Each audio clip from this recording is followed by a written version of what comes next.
The rocky relationship between Kerala Governor Arif Mohammed Khan and the LDF government hit a new low. On October 23rd, the Kerala Governor ordered the Vice Chancellors of 9 universities in Kerala to tender their resignations.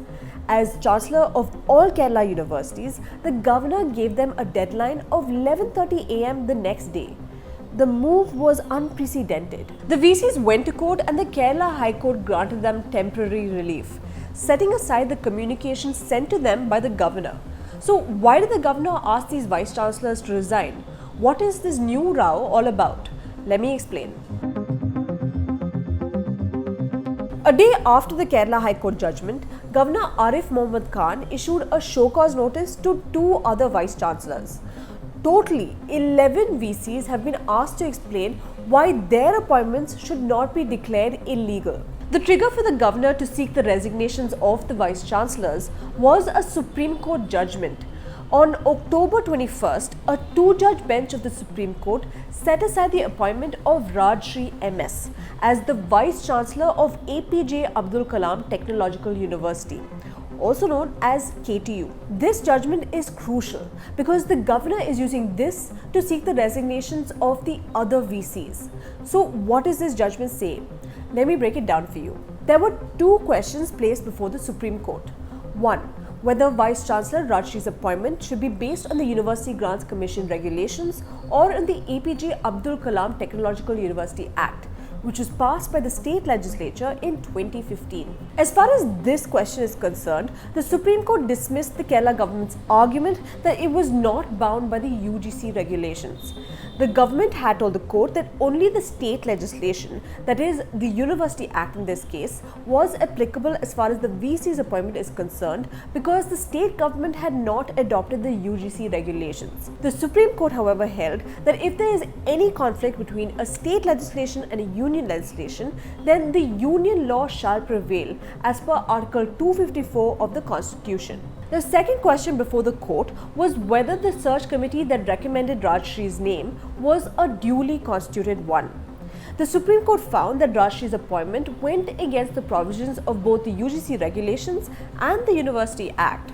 The UGC regulations mandate that 3 to 5 persons be recommended for the VC post by the search committee, while the University Act says that no less than 3 persons be recommended for the VC post by the search committee.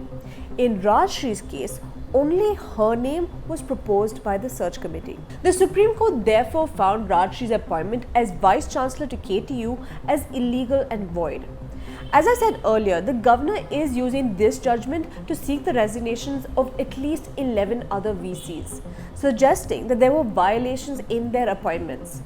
While 9 VCs have been given time till November 3rd to reply to their show cause notice, 2 other VCs have been given time till November 4th. So is this Supreme Court judgment applicable to the other VCs as well?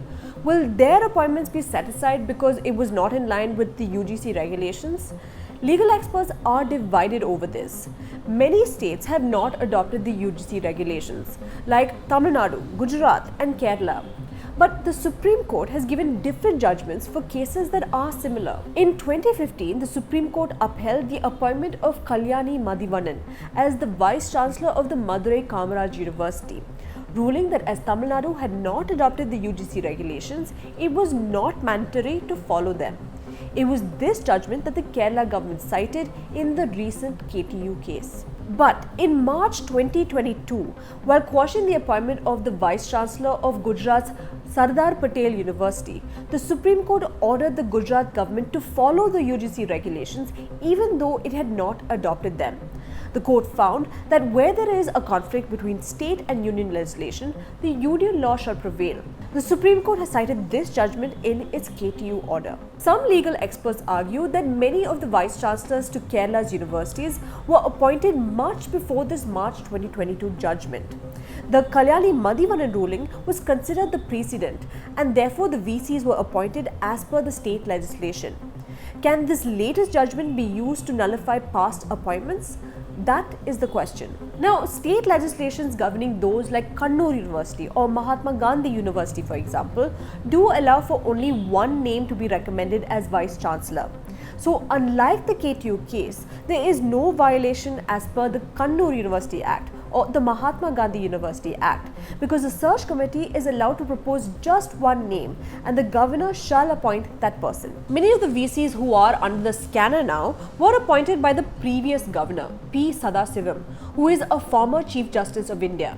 Kerala's Higher Education Minister R. Bindu has pointed out that Sadasivam is a legal luminary and was fully capable of scrutinizing the legal aspects of the appointment process. So what happens next?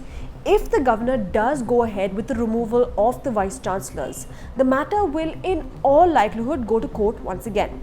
But remember, this is not just a fight about legality or propriety. It will also have ramifications on how federalism works in India. Before I sign off, I just want to quickly remind you that if you value the journalism that we've been doing here at the News Minute, do support us by becoming a member and also subscribe to our YouTube channel. And as always, if you like this video, hit the like button and share this video with your friends.